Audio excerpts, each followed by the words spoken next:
உங்களுக்கு நிம்மதி உண்டாகுவதாக. தேவனுடைய இரக்கங்கள் அதிகமாவதாக.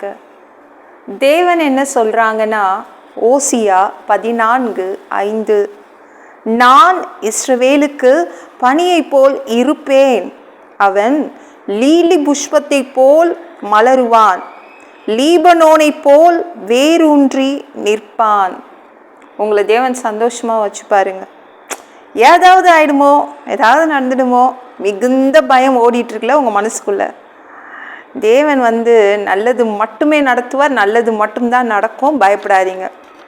உங்களை சந்தோஷமாக வச்சு பாருங்க. அதுக்கு தாங்க வராரு. ஓகேங்களா? எப்போதும் அழுதுட்ருக்கீங்களே, உங்களை சந்தோஷமாக வைப்பதற்காக பனி போல் இருப்பார். ஒரு பனி பெய்தால் எப்படிங்க இருக்கும்? சில்லுன்னு ஒரு சூப்பராக இருக்கும்ல. தேவன் அப்படி தான் இருப்பார். அவர் வந்துட்டார், உங்களை சந்தோஷமாக வச்சுப்பார். உங்களுக்கு சந்தோஷங்கள் வந்துடும். அவர் வந்ததுனால லீலி புஷ்பத்தை போல மலர்வீங்க. உங்கள் முகம் அப்படியே மலர்ந்துடுங்க. அப்படியே சிரிச்ச முகம் அதுவாக வந்துடும். சிரிச்சாப்புல இரு அப்படின்னு ஃபோட்டோ எடுக்கும்போது தான் சொல்லுவாங்கள்ல. ஆனால் இங்கே அப்படி கிடையாது. தேவன் வந்ததுனால சிரிச்ச முகம் அதுவாக வந்துடும். சரிங்களாங்க? ஐயோ இவங்க வந்துட்டாங்களே, இவங்களாம் வந்திருக்காங்க, ஐயோ என்ன பண்ணிட்டு போகிறாங்க தெரியலையே, இவங்க வந்தால் என் வாழ்க்கை ஆட்டம் காணுதுங்க, இவங்களாம் வந்திருக்காங்க அப்படின்னு பயப்படுறோம்ல. ஆனால் நம்ம தேவன் அப்படி கிடையாது. நம்ம தேவன் வந்தால் பனி போல் இருப்பார். நீங்கள் லீலி புஷ்பத்தை போல மலர்வீங்க. உங்களுடைய வாழ்க்கை ஆட்டம் காணாது. நீங்கள் நல்லா வேரூன்றி நிற்பீங்க. சரிங்களா? சந்தோஷமாக வச்சுக்கிறதுக்காக வந்திருக்காரு. சரிங்களாங்க? எந்த இடத்துல இருக்கிறீங்க, எந்த வேலையில் இருக்கீங்க, எந்த தொழிலில் இருக்கிறீங்க, எந்த வீட்டில் இருக்கிறீங்க, நீங்கள் வேரூன்றி நிற்பீங்க. யாரும் உங்கள் வாழ்க்கையில் கேம் விளையாட முடியாது. ஓகேங்களா? நான் சிரிச்சாவே பிடிக்க மாட்டேங்குதுங்க, அழ வைக்கணும்னு என்ன நினைக்கிறாங்க. தேவன் உங்களை சிரிக்க வைக்கணுன்னு தான் வராரு. நீங்கள் சிரிச்சாதான் அவருக்கு பிடிக்கும். நீங்கள் வேரூன்றி நிற்பதற்காகவே, அசையாமல் இருக்கணும்னுக்காக தான் தேவன் வராது. ஓகேங்களாங்க? ஏதாவது நடந்துடுமோ, ஏதாவது ஆயிடுமோ, நல்லது மட்டுமே நடக்கும். ஞாபகம் வச்சுக்கோங்க. பயங்கர பாதுகாப்பு தேவன் கொடுக்குறாரு. ஓகேங்களா? கவலைப்படாதீங்க. அன்னாள்ன்ற ஒரு பெண் என்ன நினச்சானா, நான் வாழ்க்கையில் வெறும் அது மட்டும்தான் இருக்குது, என் வாழ்க்கை என்னங்க இருட்டாவே இருக்குன்னு அன்னாள் அப்படி தான் நினச்சா. இது பண்டிகைன்னு சொல்கிறாங்க, ஆனால் அன்னாளுடைய மனசில் சந்தோஷம் இல்லை. எல்லாரும் சந்தோஷமாக இருக்காங்க, நான் மட்டும் அழுதுட்ருக்கேனே. அன்னாளுக்கு அதான் எண்ணம்.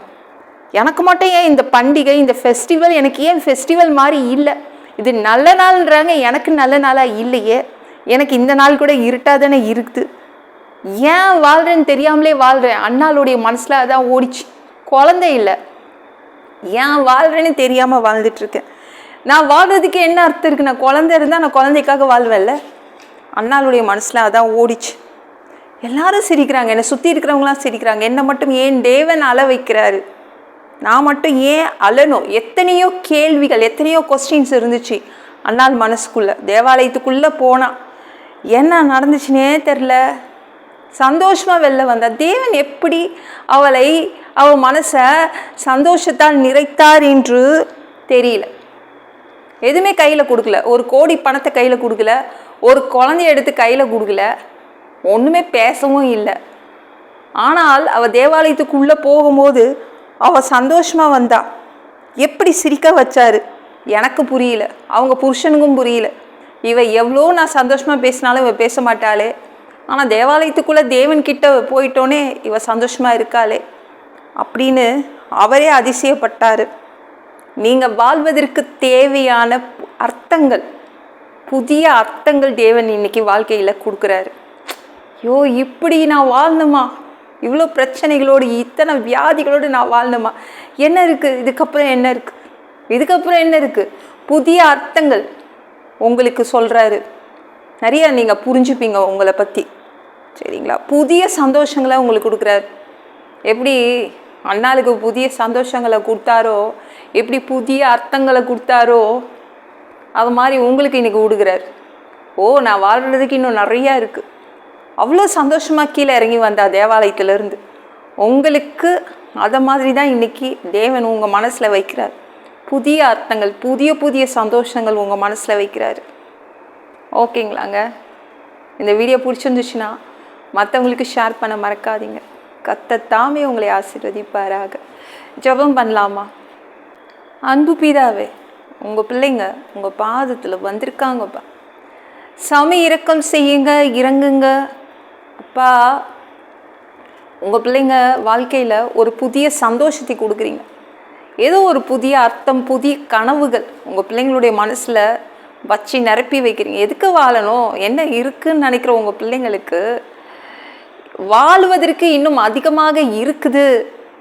உங்கள் பிள்ளைங்க வாழ்வதற்கு இன்னும் அதிகமாக ஏதோ இருக்குதுன்னு நீங்கள் காட்டுறீங்க. உங்கள் பிள்ளைங்களுக்கு எக்கச்சக்க சந்தோஷங்களை கொடுக்குறீங்கப்பா. நன்றி. நல்லது மட்டும்தான் நடக்கும்.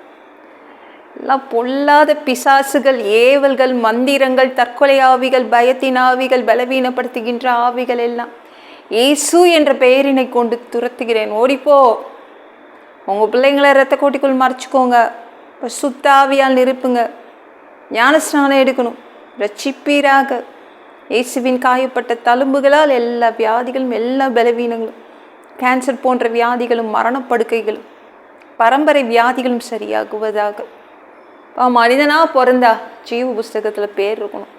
அப்படி இல்லைன்னா அந்த மனிதனை பிடிச்சி நரகத்தில் தள்ளிடுவீங்க. தீ எரிக்கிற இடத்துல எப்படி வாழ்கிறதுப்பா? பரலோகத்துக்கு வர்றதுக்கு ஆசைப்படுறோம்ப்பா. அடித்து உதச்சி திருத்தி அங்கேயே அனுப்பிடுங்க பா. தயவுசெய்து கழுவப்படாத பாவங்கள் இருந்தால் உங்கள் ரத்தத்தை கொண்டு கழுவி எங்களை தயவுசெய்து பரலோகத்துக்கே அனுப்பிடுங்க. எந்த ஒரு இமைப்பொழுது நீங்கள் வருவீங்கன்னு இயேசுவை வணங்கி காத்துட்ருக்கோம். சுத்தமாக வாழ்ந்து காத்துட்ருக்கோம். அந்த இமைப்பொழுதில் உங்களுக்கு சரிசமமான உடம்பு எங்களுக்கு கொடுக்கப்படும். அதை பெற்றுக்கொண்டு மதிய வானத்தில் உங்களை சந்திக்க வருவோம். அந்த தருணத்தை இழந்து கூடாது. சுத்தமாக வாழ்கிறது எங்களுக்கு கஷ்டம்ப்பா. சாமி உமக்கு நன்றியப்பா. அந்தி கிறிஸ்து ஆட்சியில் எங்களை விட்டுட்டு போயிடாதீங்க. 7 வருடம் பிசாசு நடத்தும் ஆட்சியிலெல்லாம் விட்டுட்டு போயிடாதீங்கப்பா. நன்றியப்பா. 3வது தடவை கூட இந்த பூமிக்கு வருவீங்க. 1000 வருடம் இந்த பூமியை ஆட்சி செய்வீங்க. அந்த பொற்காலத்தை நாங்கள் பார்க்க விரும்புகிறோம். எல்லாவற்றையும் ஒப்பு கொடுக்குறேன். இயேசு மூலம் ஜெபம் கேளும் பிதாவே. ஆமென். நாளைக்கு பார்க்கலாம்.